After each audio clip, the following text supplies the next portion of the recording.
What's up, everybody? PJ Braun here, president of Blackstone Labs. This is Project Creek. I'm laughing at myself because you guys can hear we just got back from the Arnold. I lost my voice this weekend. I'm sucking on Ricolas and I'm drinking lots of tea. I didn't want to miss the video, but I'm going to try not to talk as much as normal. And you're going to have to put up with me sounding kind of funny. But this is Project Freak number 4. We're doing shoulders today. Now this is the Freak's best and strongest body part. This is a guy that can do dumbbell presses with 150-pound dumbbells, no problem. So I need to make this workout more challenging to take a great body part, and what I want is to refine it and make it that much better. So right now, he's warming up by doing cable side lateral raises. I'm going to get lots and lots of blood in there, pre-fatigue the muscle, and then I'm going to get him into some big giant sets, channeling some old school 90s Milo Sarshev by combining numerous exercises together in one big rotation. So this is going to be a very fast workout. This is not a muscle that needs a lot of priority for him. We're refining it, we're making it better. So without further ado, let's get into some shoulders, Project Freak.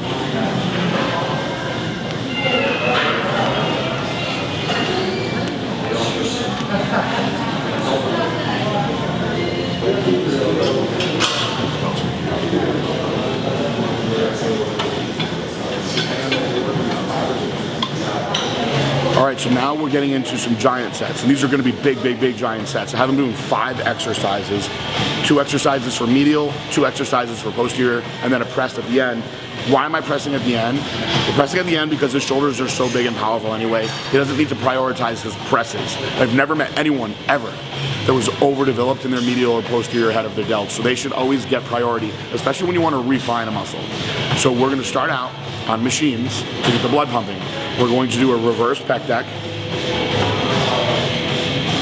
shooting for 12 to 15 reps. Then from there, we're going to go right next to it onto the side lateral raise machine. Again, 12 to 15 reps. Now we're going to walk over to the dumbbells when we're fatigued, and we're going to go into a bent over dumbbell lateral fly, and then stand right up into a side lateral raise.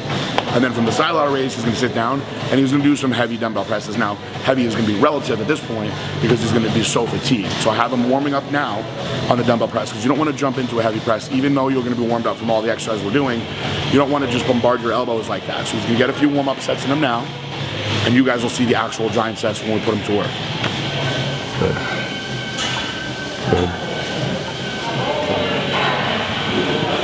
Good.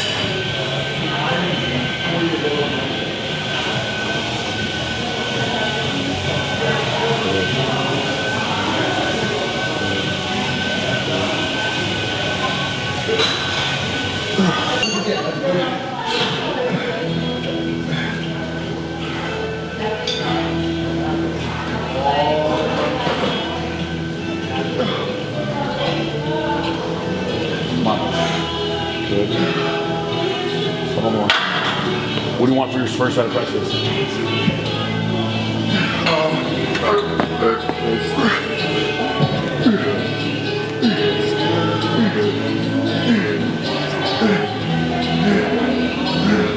Four, 3, 2, 1 more.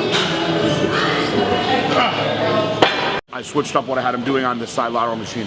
This particular side lateral machine is a bit narrow, the way that it's set up. It's not ideal from an ergonomic standpoint. So for that reason, I found that if you flip around backwards in it, you can kind of mimic what is a more natural motion and take the traps out of it. When you're in a real narrow machine and you're squished up like this, regardless of where you put the seat, you're going to get a lot of activation through your traps, which are very strong muscles. We don't want that. We want to try to really isolate the medial head. So have him sitting outside. The reason that I have him keeping his palms open is because I don't want him focusing on squeezing and tensing his forearms and squeezing his hands. I want him just thinking about moving the delts where they need to go. So this is, I should have adjusted the weight because I'm not as strong as him, but he's coming from his side all the way out. Now, when he's coming up, he's actually internally rotating his shoulder from the shoulder itself. So when he's coming up like this, he's actually cocking it forward from the actual insertion where the humerus bone inserts in the socket. He's rotating it. It's not a twist of the wrist, okay? So people doing that all the time. They do a lateral raise and they twist the wrist at the end. That does nothing for you at all. The rotation has to come from the insertion. So rather than going like this and then just twisting your wrist, you're actually twisting the whole time It's an internal rotation, twisted in the whole entire time. Obviously, if you were doing an external, it'd be like this. It's the opposite. So we want to come in, stimulate more medial and posterior head. Now, I have terrible medial and posterior delts now because of all the serious injuries that I've accumulated over the years. Also have reason to believe that some of the things that I did to make myself look bigger and better, i.e. site enhancement oils, things like that, have caused the muscles to shut down, which is why I've done some other things as far as dry needling, some other procedures to try to wake those muscles back up. But there's just so much scar tissue built up in there that they don't really fire great anymore. Now, he is somebody that has genetically very superior shoulders, so he is somebody who I would not even allow to go near site enhancement oils. So that's just real awesome genetic pure muscle that he's got. And like I said earlier in the video, you never have too much medial or posterior delt. That's what gives you that rounded out cannonball look to your delts. See a lot of guys that are big in the front, they don't have the width because they're not isolating those muscles and building them up a lot. So he's gonna go one more time through, and then he's done, guys. When you think about it, he's done over 20 working sets, and he's done it all in like a half an hour. If you've got a body part that's really superior like that, work on refining it, not burying it into the ground. Just like Lee Haney said, stimulate, don't annihilate. Last set.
Keep going.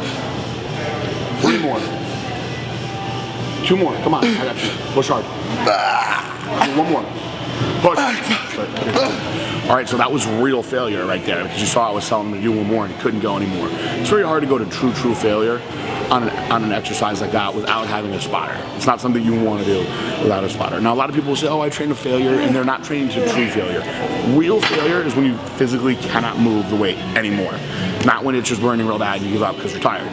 So I only want people following my protocol, following these workouts, to do that on their last sets, okay? On their last exercises per set. I don't want you trying to go balls out like that on every single one because you are going to get to the point where you're going to lead to injuries and it's overkill. We're stimulating everything aggressively. The key to the success with these workouts is the pace, okay? So when he threw up in the leg workout, it wasn't because I was breaking his back with weight. It was the pace and the volume. It was just so much intensity. And this kid's an animal. Now, if I just let him come in here and train, take his time, press first, like I said in the beginning, he pressed 150-pound dumbbells all day. So he just did all of that in a half an hour and still was able to do 110-pound dumbbells at the very end for 10, 11 reps, whatever it was. It's mind-blowing. So that was number 4. We have 1 more body part, which will be arms, and I think I'm gonna let you guys meet the freak after that workout. Maybe not, we'll see. Also want you guys to give me feedback on what else you want to see because I'm gonna show you how he eats. I'm gonna show you how he poses, how I'm gonna perfect his posing, all sorts of other things. We're gonna let you go into his personal life a little bit, meet his girlfriend, maybe perhaps meet his family, see what he does for work. Lots of stuff, lots of cool stuff, lots of informative stuff. I don't feel that it's worth me doing more lifestyle stuff of me. I've done that with you guys for a few years. I would rather be the narrator / educator to other people, the youth, the new generation, which I have like 13 years on him. So, you know, it's time for the new bloods, guys like Cody Montgomery, guys like him. I got my freaks on my team now, Akeem Williams, Eric Ramirez. I got my old school guys like Hollywood Glenn. We've got a lot of great talent on the team. I want to be the mentor for the young guys, all right? So we're gonna put more and more content with these young guys out. I'm gonna start mixing the workouts up. I'm gonna get the freak training with Cody. I'm gonna get him training with Tristan James. All these young guys, we're gonna show you different styles of training. This is just one set, guys. This is just one phase of what I'm doing to turn this freak into the Freakenstein, as I've been jokingly calling him. And you'll see some different powerlifting stuff. You'll see completely different styles of training. So you just gotta keep following along every week and progress with us. So for The Freak, I'm PJ Braun, president of Blackstone Labs. And as always, peace out, bye.